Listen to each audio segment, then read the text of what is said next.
स्वागत है आपका हमारे इस चैनल एराफ नंदन में। और आज की इस वीडियो में हम पढ़ेंगे जीएनएम सेकेंड ईयर का CHN चाइल्ड हेल्थ नर्सिंग का एक टॉपिक। इसका नाम है ट्रेंड्स इन पीडियाट्रिक। मतलब पीडियाट्रिक में मतलब बच्चों के ट्रीटमेंट वाले पीडियाट्रिक का फुल फॉर्म हमने पढ़ा था कि पीडियाट्रिक जो वर्ड्स है पीडियाट्रिक्स में बच्चों के ट्रीटमेंट के बारे में इसमें पढ़ते हैं। तो उसमें जो ट्रेंड्स है उसके बारे में पढ़ेंगे।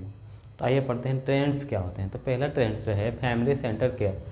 नर्स कोई भी प्रोसीजर या कोई भी ट्रीटमेंट जो प्रोवाइड करेगी बच्ची को कैसा होगा, फैमिली सेंटर होगा। मतलब फैमिली को समझाना है, फैमिली को कुछ भी कर रहे हैं पहले पेरेंट्स से कंसर्न लेना है, पेरेंट्स को बताना है और पेरेंट्स को एजुकेट भी करना है कि यहाँ पे हम ऐसा कर रहे हैं, ये प्रोसीजर आप घर पे भी ऐसे कर सकते हैं। मतलब बच्चे को कैसे पालना है, कैसे पोसना है, उसके बारे में फैमिली को भी नर्सिंग मतलब नर्स जो है वो बताएगी। तो ये क्या हो गया, फैमिली सेंटर केयर। मतलब जो भी केयर है पूरी फैमिली को दिया जाएगा। जैसे काउंसलिंग कर रहे हैं बच्चों को, तो बच्चों को नहीं, पेरेंट्स से भी काउंसलिंग करेंगे कि बच्चों के साथ कैसा व्यवहार करना है, कैसे बच्चे को पालना है उसके बारे में। तो ये हो गया फैमिली सेंटर केयर। दूसरा है एविडेंस बेस्ड केयर। तो नर्स कोई भी प्रोसीजर कर रही हो कैसा होगा ना, एविडेंस बेस्ड होना चाहिए। मतलब कुछ प्रूफ होना चाहिए कि ऐसे नहीं कुछ भी कर रहे हैं। अभी जैसे मान्यताएं चलती हैं, पुराने बच्चे को मर्च चटा दिया, ये कर दिया, वो कर दिया, तो वो सब नहीं करना। उसमें क्या होना चाहिए, एविडेंस बेस्ड होना चाहिए। जो WHO है, वर्ल्ड हेल्थ ऑर्गेनाइजेशन है, उसके थ्रू एविडेंस बेस्ड होना चाहिए, सबूत होना चाहिए कुछ ना कुछ। फिर प्राइमरी नर्सिंग जो एकदम बेसिक प्राथमिक नर्सिंग है। जब बच्चा हुआ तो उसको पहले क्या चेक करते हैं, जैसे आप गार्स स्कोर चेक करना है, मतलब कैसे प्राइमरी बेसिक लेवल से उसको कौन कौन सा टीका लगाना है, एकदम बेसिक लेवल से जो नर्सिंग स्टार्ट होती है उसे कहते हैं प्राइमरी नर्सिंग। सबसे पहले मतलब बच्चे को मतलब वजन करना, उसकी हाइट मेजर करना, सब मेजर करना, इंस्पेक्शन करना, मतलब अच्छे से देखना, ये सब करना, मतलब प्राइमरी लेवल से स्टार्ट करना, मतलब प्राइमरी नर्सिंग में आएगा। High technology care. अब बच्चे को जो भी केयर प्रोवाइड करेंगे वो कैसी होनी चाहिए, हाई टेक्नोलॉजी हो।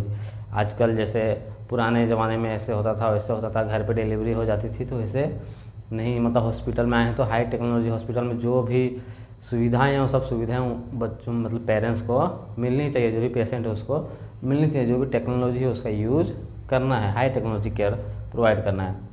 Child oriented environment. अब हॉस्पिटल का एनवायरनमेंट या कहीं पे भी जहाँ पे बच्चा हुआ हूँ, मतलब बच्चे के लिए कैसा होना चाहिए, एनवायरनमेंट कैसा होना चाहिए, चाइल्ड ओरिएंटेड होना चाहिए। जैसे उसको जो चीज़ें पसंद है वहाँ पे, जैसे हॉस्पिटल में खेलने कूदने की चीज़ें होनी चाहिए, म्यूजिक होना चाहिए, बच्चों के साथ खेलने के लिए सब, मतलब जो डॉक्टर है उनका बिहेवियर भी वैसा होना चाहिए। तो जो भी एनवायरनमेंट है वहाँ पे लाइटिंग वाइटिंग सब कुछ कैसा होना चाहिए, चाइल्ड ओरिएंटेड होना चाहिए, बच्चों के पसंद का सब कुछ होना चाहिए। तो वहाँ पे वो बच्चा आएगा। Case management. अब जो केस है उसका मैनेजमेंट प्रॉपर वे में होना चाहिए। जैसे कोई भी केस आया, डिलीवरी का केस है या बच्चा कोई 10 साल का बच्चा है, 5 साल का बच्चा है, कोई भी केस है, तो जो केस का मैनेजमेंट है वो केस मैनेजमेंट प्रॉपर अच्छे तरीके से होना चाहिए। अलग अलग चीज़ों के केस से आते, डायरिया का केस हो गया, मलेरिया का केस हो गया, जो मैनेजमेंट उसका जो भी है प्रोसीजर वाइज उसका केस मैनेजमेंट होना चाहिए। Nursing process applicable. नेक्स्ट है नर्सिंग प्रोसेस एप्लीकेबल। तो नर्सिंग प्रोसेस एप्लीकेबल में नर्सिंग प्रोसेस जो होती है उसके बारे में हमें समझना पड़ेगा।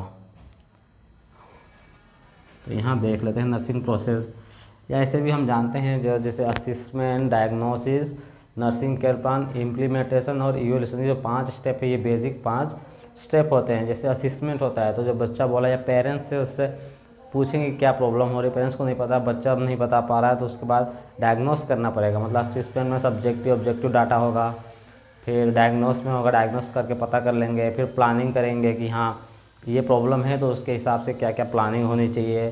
फिर इम्प्लीमेंटेंस करेंगे, जो भी प्लानिंग किया है वो क्या करेंगे, इम्प्लीमेंट करेंगे। और उसके बाद जो इवेल्यूशन मतलब जो लास्ट में रिजल्ट आएगा वो सही आना चाहिए, नहीं सही नहीं आया तो वापिस से सब प्रोसेस करेंगे। तो ये हो गया नर्सिंग प्रोसेस एप्लीकेबल। फिर ये है प्रिवेंटिव केयर। अब जो भी केयर जो दे रहे हैं, मतलब बच्चा बीमार हो तभी केयर करें ऐसा तो ज़रूरी नहीं। बच्चे को बीमार होने से पहले जो केयर करेंगे वो क्या हो गया, प्रिवेंटिव केयर। मतलब पहले ही प्रिवेंट कर रहे हैं कि बच्चे मतलब यहाँ एनवायरनमेंट ऐसा है तो उसके हिसाब से हमें ऐसे चलना है, इस एनवायरनमेंट में ये सब चीज़ें ज़्यादा हो रही हैं तो उसके हिसाब से प्रिवेंटिव केयर देना है। हेल्थ एजुकेशन देना है पेरेंट्स को कि बच्चों को मतलब ये करो, हाइजीन मेंटेन करके रखो, ये साफ़ सफाई रखो, बच्चों से ये सब चीज़ें दूर रखो, ये चीज़ें उसके नज़दीक रखो, एक्टिविटी करवाओ, आउटडोर एक्टिविटी करवाओ, मोबाइल मत दो। ऐसे सब चीज़ें क्या हो जाती हैं, प्रिवेंटिव केयर में आती है। कॉस्ट कंसल्टमेंट, ये तो लास्ट है, मतलब आजकल महंगाई का ज़माना है, तो उसके हिसाब से जो भी मतलब जितने भी ट्रीटमेंट हो रहे हैं सब कुछ में क्या करना चाहिए, कॉस्ट कटना, मतलब पेरेंट्स, गरीब पेरेंट्स हैं तो वो भी मतलब अफोर्ड कर पाएँ इतना, मतलब बेसिक प्राइजेस हॉस्पिटल्स में रखनी चाहिए। तो आशा करता हूँ आपको ट्रेंड्स इन नर्सिंग मैंने जैसा भी समझा आपको समझ में आ गया होगा। तो मिलते हैं अगले वीडियो में। जय हिंद।